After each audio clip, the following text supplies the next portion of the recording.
What's up everyone and welcome back to the MMA Zone. Today, let's get started with UFC executive says the scale in Charles Oliveira weigh-in controversy was accurate. The discussion over Charles Oliveira missing weight by half a pound ahead of his UFC 274 clash against Justin Gaethje for the lightweight title saw many people blame the scale rather than Oliveira for what transpired. Oliveira, who never missed weight since moving up to lightweight division several years ago, he ultimately won the fight, but now becomes the #1 contender as he was stripped of his title for missing weight. Some people are theorizing that the scale used during the official weigh-ins was compromised, with a few others believing that the UFC was involved in order to open the door for a massive Conor McGregor title fight later this year. UFC President Dana White vehemently denied anything of the sort, but he did admit that because fighters are flying in from all over the world, using kilos instead of pounds, they may have changed the scale to check their own weight, and this may have affected the calibration. Now, here comes UFC Vice President of Regulatory Affairs and former Commissioner of the Nevada State Athletic Commission, Mark Ratner, to fortify White's comments. This is what he stated in a recent interview with SiriusXM's Unlocking the Cage with regard to fighters changing the scale reading from pounds to kilos and back. And I think that may have knocked it, and we don't have any proof of anything, but it may have knocked the scale out of calibration, the practice scale. And when we found out that there was a problem with the scale early on Friday morning, somewhere around 8 or 8:30, they got another scale that was calibrated and put it out there. Ratner goes on to say that 28 other fighters made weight on that same scale from the same card and that the scale was accurate. During the interview, he was asked whether the fact that a human is checking the traditional scale could have created the error and whether a digital scale would be more accurate. To that, Ratner claims that the traditional scale is accurate, calibrated, and balanced. Oliveira was able to submit Gaethje in the first round of their UFC 274 main event, which pushes Oliveira into a fight for the vacant lightweight title, opponent and time to be decided. What do you think of Ratner's explanation of what transpired and the scale in question? Nate Diaz urges the UFC to send a contract for a Michael Chandler fight. Nate Diaz really wants to step back into the octagon in late July, and while he did issue the call out on Twitter for one fighter, another one, Michael Chandler, he's now raising his hand. Diaz is on the last fight of his current UFC deal and had been in talks to fight Dustin Poirier, but those plans were later dropped. Diaz has been hinting that he wants to either retire or, at the very least, leave the UFC. It's unclear if the retirement talk is real, but it's no secret he's been irked by the UFC in recent months, especially after they promoted Diaz brothers' NFTs on 420, a marijuana holiday, despite the fact that years ago, the UFC adhered to USADA's suspension of Nate's brother, Nick, for 5 years. Still, with Michael Chandler's spectacular knockout of Tony Ferguson last weekend, he proved that he's one of the most exciting fighters in the world today. Chandler called out Conor McGregor in his post-fight speech, as McGregor does plan to come back from injury later this year, but it's unclear when. While McGregor responded positively to Chandler on social media after the call-out, he was also a bit coy about his options, and he didn't really commit. Again, he's just now getting back into training, and he wants to fight at 170 pounds. But Diaz, he also responded to Chandler, and the two did have a brief exchange on social media that included Diaz stating that he's up for a fight at 170 pounds on July 30th. And Chandler, he responded with this: "I'm there, quick turnaround, spin your head on its axis." Diaz then posted a photo of those tweets and tagged the UFC in a new tweet with a caption that read, "The UFC got me on ice for a year, now Chandler's obviously ready to fight, send a contract, it's time." Diaz is currently 4-6 in his last 10 fights, including a decision loss to #1 welterweight contender Leon Edwards at UFC 264 in June of last year. That fight also saw Diaz rock Edwards in the waning moments. Chandler, meanwhile, is 2-2 since moving over to the UFC from Bellator in 2020, having dispatched Dan Hooker and Tony Ferguson. Do you want to see Chandler take on Diaz at 170 pounds? Do you think this fight will go the distance? And who's your early favorite to win this bout?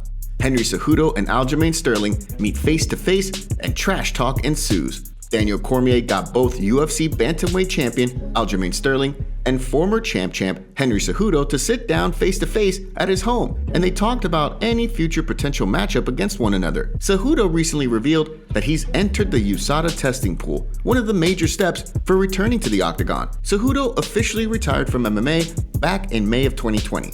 2 years ago after beating Dominic Cruz via second-round TKO. He was the champion of 2 divisions, flyweight and bantamweight, and ever since his retirement, he's teased about a return to challenge not just the champs of both those divisions, but also the featherweight division. Now, Cejudo admits that he thought Yan was going to beat Sterling in their bantamweight title unification fight at UFC 273 in April. Cejudo stated he wants to fight for the bantamweight belt, then rematch TJ Dillashaw, and then challenge Alexander Volkanovski, the featherweight champion, possibly in Volkanovski's home country of Australia. But concerning Sterling, this is what Cejudo stated. Think about it this way: I'm 5'4", small, short, but I know how to fight people where people don't touch me.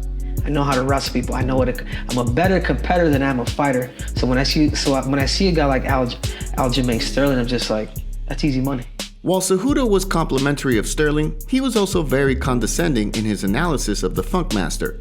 At the same time, Sterling tells Cejudo how he's underestimating him and how he's heard all of this talk before from fight fans. What do you make of Cejudo's comments to Sterling? And would you want to see Cejudo make a comeback? Do you want to see Triple C fight Sterling? And who do you think would win this fight? Don't forget to take a second to hit that like button and subscribe to the MMA Zone to stay up to date on the latest fight news. RDA blasts Islam Makhachev over Charles Oliveira comments. After choking out Justin Gaethje at UFC 274 this past Saturday in Phoenix, Arizona, Charles Oliveira earned the right to fight for the now vacant UFC lightweight title. While Oliveira insists he made the weight and is hell-bent on proving that he is the 155-pound king, he also stated that he's up for fighting Nate Diaz and Conor McGregor on the same night. But when asked, Oliveira also stated he believes he'll be fighting the winner of the Beneil Dariush versus Islam Makhachev fight, which was the original intention before he was stripped of the title. Now, here comes Makhachev to call out Oliveira, saying he's scared to fight him. Charles Doe Bronx, it's funny you calling out Nate, who hasn't won a fight in years, and same time saying I have to earn something. Just say it straight that you're scared to lose. Your jiu-jitsu won't work in our fight, and you know that. Well, former lightweight champion Rafael Dos Anjos was having none of this talk from Makhachev, and fired off 2 tweets in response to Islam. Shut up, Islam. The only guy scared to lose here, it's you. You got exposed on that fight week by bluff and not taking the fight. Beneil is waiting for you. Then Islam responded to RDA with this. I was there on February 26 for Beneil and was there twice for you on October 24, 2020 and October 30, 21, but you never showed up, so shut your mouth, you McChicken slap boy.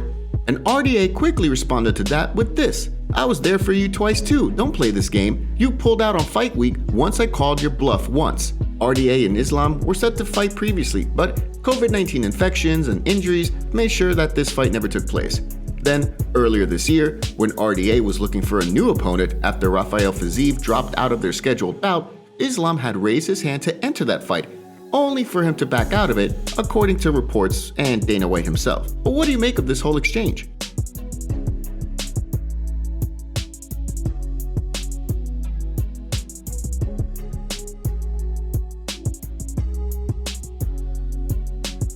Brendan Schaub slams Dana White over Ngannou Fury fight comments. Francis Ngannou shook up the world when he stepped into the ring for a post-fight interview alongside Tyson Fury at Wembley Stadium last month. Fury had just defended his WBC heavyweight title against Dillian Whyte. Ngannou and Fury then talked about a future boxing match against each other, which would most likely take place early next year after Ngannou recovers from serious knee surgery. Weeks later, UFC President Dana White was asked on the Pat McAfee show what he thought of this potential matchup, and the UFC boss man said it was stupid and made no sense. He thought it was silly, and that the whole thing was a waste of time, energy, and money.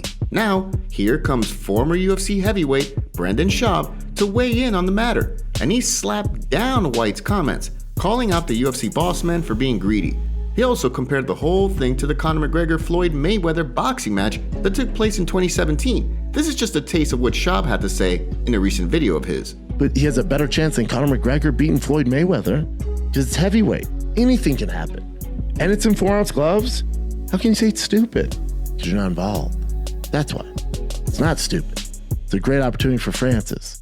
Don't get on it, man. Schaub says the fight will most likely take place without the UFC's involvement and that this infuriates Dana White. Don't forget, Ngannou will have to negotiate a new contract with the UFC, and there's a chance that they don't come to terms. And if that happens, it would mean that Ngannou would walk away with the undisputed UFC heavyweight title, which would be a nightmare scenario for the promotion. While it's unlikely the UFC would allow this, this would also mean they would have to capitulate to Ngannou's demands. And since late last year, he's been pounding the table that he wants to box the best fighters in the world. What do you think about Schaub's comments? Do you agree with him here? And do you feel we will eventually see Fury versus Ngannou in a special boxing match in the future?